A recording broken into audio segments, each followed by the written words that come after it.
Sonic Force's Looming Shadow comic. We start out seeing a pyramid with a flash of light near the top, and Omega's shooting.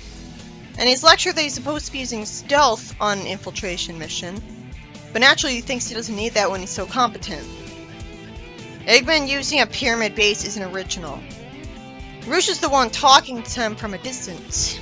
At least this time I can actually see what she's talking to him from a distance with.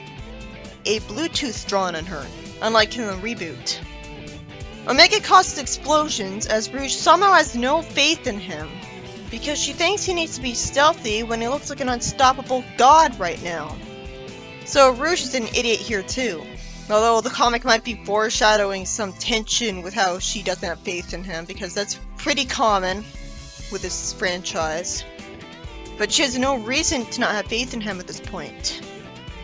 Eggman lampshades at Orbot seeing the obvious, saying that he's under attack. And Eggman sends Infinite after him. Not after Orbot, I mean after Omega. Okay, so Infinite is allowed in the comic. I guess either that was a false rumor or it's a lie that ended up contradicted. Maybe I misremembered it. Why do people think he wasn't allowed in one of the comics? It's a Sonic Forces comic. Like, is IDW considered separate from this? Rouge nags to Omega that this was supposed to be a recon mission, and Infinite threatens him.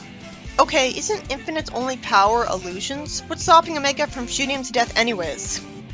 Is he invincible too? Well, it's possible that if the illusions are solid force fields, then he has force fields around him too. He reports to Rouge that he doesn't know where he is anymore, so I guess the illusion making is messing with the GPS in him too, because the GPS would usually tell him what his coordinates are, regardless of what he's seeing. I guess he's just saying coordinates because he's a robot, and so he can't say location, despite the fact that he's used to being around only people who talk like people. Like, you think he takes some kind of influence from them, like, even if he doesn't need to. For some reason, Omega loses the signal. But I doubt they killed him off, so that can't be it. So how? It's really frustrating that we aren't seeing what's going on with Omega. Isn't it obvious it'd be more interesting and exciting to see a fight scene than to see Shadow and Rouge standing still, doing nothing? Shadow gets sent to save Omega, and oh, the story ends. Why couldn't we have seen what Infinite was doing with Omega?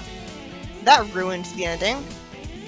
This issue is by Ian Flynn, though the story was credited as by Sonic Team.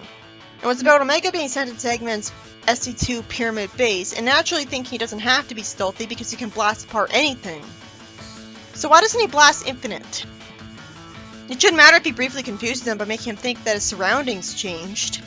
I wouldn't ask this question if we saw him try to blast Infinite and it did nothing.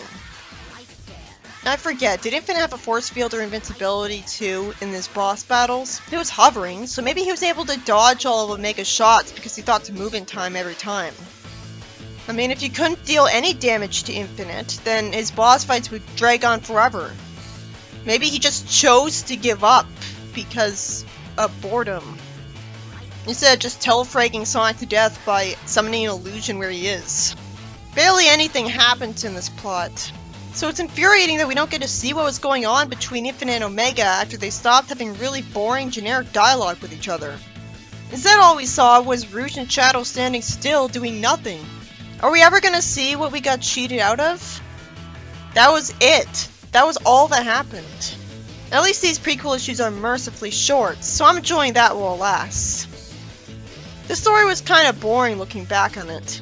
Sure, Omega is awesome, but we already know that. Of course he can do this. He was just doing what he always does, repeatedly.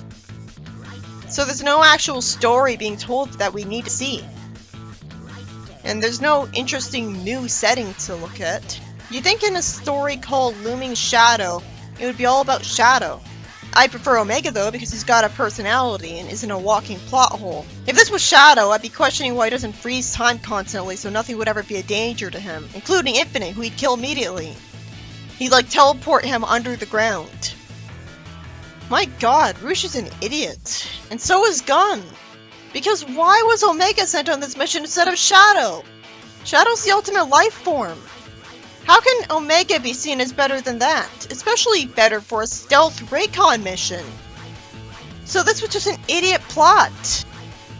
And next after this is the story about the Rise of Infinite. So why did this get released before the Rise of Infinite story?